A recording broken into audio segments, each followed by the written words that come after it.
La tragédie des siècles, chapitre 38. L'avertissement final. Après cela, je vis descendre du ciel un autre ange qui avait une grande autorité, et la terre fut éclairée de sa gloire. Il cria d'une voix forte, disant, dans le livre, ça s'appelle La tragédie des siècles, par l'écrivain Ellen White. Elle est tombée, Babylone la grande, elle est devenue une habitation de démons, un repère de tout esprit impur, un repère de tout oiseau impur et odieux. J'entendis du ciel une autre voix qui disait, sortez du milieu d'elle, mon peuple, afin que vous ne participez point à ses péchés, et vous que n'ayez point de part de ses fléaux. Apocalypse 18, 1, 2 et 4. Ce passage nous signale un temps où la proclamation de la chute de Babylone décrite par le second ange, voir Apocalypse 14, 8 du 14e chapitre de l'Apocalypse, sera réitérée et accompagnée du tableau de la corruption qui s'est introduite dans les diverses organisations qui constituent Babylone après la première proclamation du message dans le courant de l'été 1844. Nous avons ici une description effrayante de l'état du monde religieux. À chaque rejection de la vérité, les esprits deviendront plus enténébrés et les cœurs plus obstinés pour aboutir à une impiété effrontée. En dépit de tous les avertissements divins, on s'obstinera à transgresser l'un des commandements du décalogue et on finira par persécuter ceux qui le tiennent pour sacré. Mépriser la parole et le peuple de Dieu équivaut à rejeter Jésus-Christ. En accueillant les anciennement spirites, les églises supprimeront tout frein religieux. Il en résultera que la profession du christianisme ne sera plus qu'un manteau servant à couvrir des actions ignobles. La croyance au phénomène spirit ouvrant la porte aux esprits séducteurs et aux doctrines de démons, les églises subiront l'influence des mauvais anges. Au temps de l'accomplissement de cette prophétie, il sera dit de Babylone, ses péchés se sont accumulés jusqu'au ciel et Dieu s'est souvenu de ses iniquités. Apocalypse 18, 5. Elle a comblé la mesure de ses transgressions, sa destruction est imminente. Mais Dieu a encore un peuple dans Babylone avant l'heure du châtiment. Ses fidèles seront appelés à en sortir, pour ne pas participer à ses péchés et échapper à ses fléaux.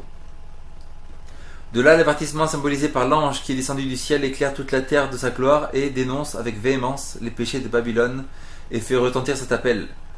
Sortez du milieu d'elle, mon peuple. Cette proclamation constitue avec le message du troisième ange l'avertissement final donné aux habitants de la terre.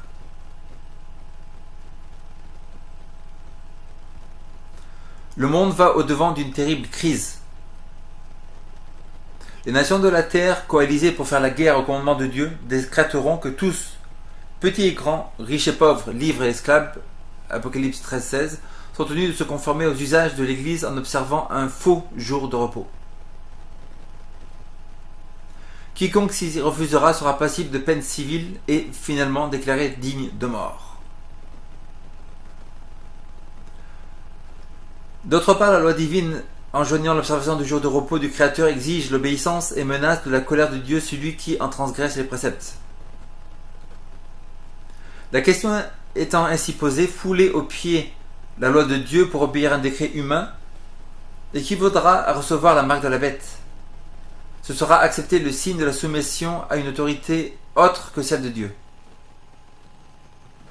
Or, l'avertissement du ciel déclare: si quelqu'un adore la bête et son image et reçoit une marque sur son front ou sur sa main, il boira lui aussi du vin de la fureur de Dieu, versé sans mélange dans la coupe de sa colère.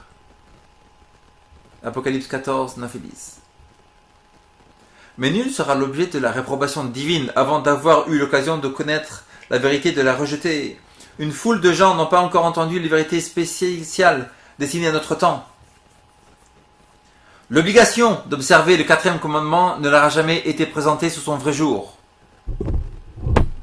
Celui qui lit dans les cœurs et voit tuer les mobiles ne permettra pas que ceux qui aiment la vérité ignorent l'enjeu et les conséquences du conflit. Le décret ne surprendra personne. Chacun recevra suffisamment de lumière pour pouvoir prendre position en connaissance de cause. La question du jour du repos, le point de la vérité spécialement contesté,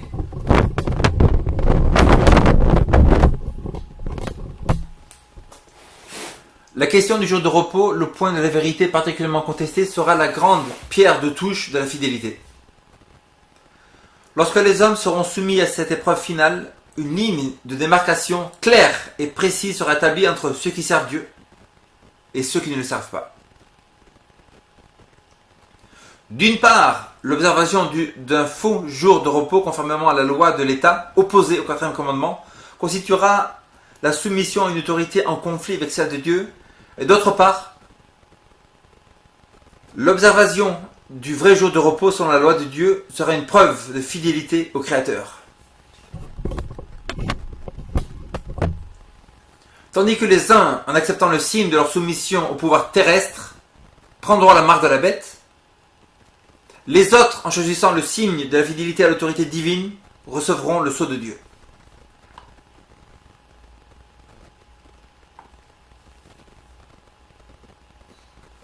Jusqu'ici, les propagateurs du message du troisième ange ont été considérés comme des simples alarmistes.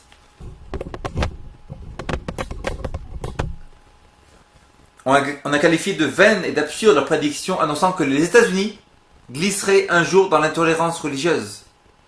L'État et l'Église unissant leurs efforts pour persécuter les observateurs des commandements de Dieu. On a hautement affirmé que jamais ce pays ne reniera son passé et qu'il restera toujours le champion de la liberté religieuse. Mais, au moment de l'obligation d'observer le dimanche sera sérieusement agité, lorsqu'on verra s'approcher l'événement chimérique, le message du troisième ange provoquera un effet qu'il n'aura pas pu produire auparavant. En chaque génération, Dieu a chargé ses serviteurs de censurer le péché tant dans la société que dans l'Église, mais le monde aime à entendre des choses agréables et ne supporte mal la pure et sainte vérité. Au début de leurs œuvres, bien des réformateurs s'étaient promis d'user d'une grande prudence en dénonçant les péchés de l'Église de la nation. Ils espéraient, en donnant l'exemple d'une vie pure et chrétienne, ramener le monde aux doctrines bibliques.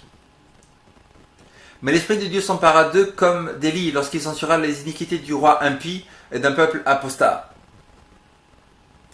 Ils ne purent s'empêcher, en dépit de leurs scrupules, de faire entendre leurs déclarations des Écritures. Ils éprouvaient l'obligation de prêcher la vérité avec zèle et de signaler le péril que couraient les pécheurs. Ils avaient courageusement prononcé les paroles que le Seigneur leur avait dictées. Et les populations avaient été contraintes d'entendre l'avertissement. C'est ainsi que le message du troisième ange sera proclamé. Quand le temps sera venu où celui-ci devra retentir avec plus de puissance, le Seigneur agira par d'humbles instruments qui seront consacrés à son service. C'est par l'onction du Saint-Esprit plutôt que par la culture obtenue dans les écoles qu'ils seront qualifiés en vue de leur mission. Des hommes de foi et de prière poussés par une force irrésistible et animés d'un saint zèle iront annoncer les paroles que Dieu leur confiera. Les péchés de Babylone seront dévoilés. Les terribles conséquences résultant des lois religieuses imposées par l'autorité civile. Les ravages du spiritisme. Les progrès insidieux mais rapides de la puissance papale. Tout sera démasqué. Ces avertissements solennels remueront les masses. Des milliers et des milliers de personnes qui n'auront jamais entendu de pareil apprendront à leur grande stupéfaction que Babylone est l'église déchue à cause de ses erreurs, de ses péchés et de son refus d'accepter des vérités envoyées du ciel. Lorsque des gens demanderont des éclaircissements à leurs conducteurs spirituels, ceux-ci leur présenteront des fables et prophétiseront des choses agréables pour calmer leurs craintes et tranquilliser leur conscience réveillée. Et comme plusieurs se refuseront à accepter une simple déclaration humaine, et exigeront d'eux un clair et précis ainsi par l'Éternel, ces conducteurs religieux, à l'instar des pharisiens d'autrefois qui irritaient la réclusion de leur autorité, dénonceront le message d'avertissement comme venant de Satan et pousseront les foules à malmener et à persécuter ceux qui le proclamaient.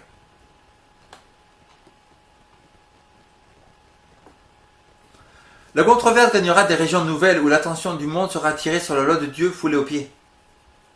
Satan agira de telle sorte que la puissance du message excitera la fureur de ceux qui s'y opposeront. Les pasteurs feront des efforts presque surhumains pour empêcher la lumière de parvenir jusqu'à leur troupeau. Par tous les moyens dont ils disposent, ils s'efforceront d'empêcher la discussion sur ces questions vitales. Le mouvement dominical devenant plus hardi, l'Église fera l'appel au bras puissant de l'autorité civile. Catholiques et protestants agissant de concert au nom de la loi, les observateurs des commandements de Dieu seront menacés d'amende et d'emprisonnement. Quelques-uns se verront offrir des situations influentes, des récompenses et des avantages matériels. Loin de renoncer à leur foi, ils apprendront invariablement comme Luther, montrez-nous par la parole de Dieu où nous sommes dans l'erreur. Ceux qui seront traduits devant les tribunaux plaideront éloquemment en faveur de la vérité et gagneront l'adhésion de plusieurs de ceux qui les entendront. La lumière parviendra ainsi à des milliers d'âmes qui autrement n'auraient pas eu l'occasion de la connaître. L'obéissance fidèle à la parole de Dieu sera qualifiée de rébellion. Aveuglés par Satan, des parents se montreront intraitables envers leurs enfants croyants qu'ils déshériteront et chasseront de leur foyer. Des maîtres opprimeront leurs serviteurs fidèles à Dieu. Ces paroles du Saint Paul s'accompliront littéralement. Tous ceux qui veulent vivre pieusement en Jésus-Christ seront persécutés. 2 Timothée 3,12. Le refus d'observer le dimanche les exposera à la prison, à l'exil et au mauvais traitement. Au point de vue humain, tout cela paraît maintenant impossible. Mais lorsque la puissance du Saint-Esprit se retirera de la terre et que le monde sera entièrement sous l'emprise de l'ennemi, on verra des choses étranges. Le cœur humain peut devenir bien cruel lorsque la crainte et l'amour de Dieu en sont bannis.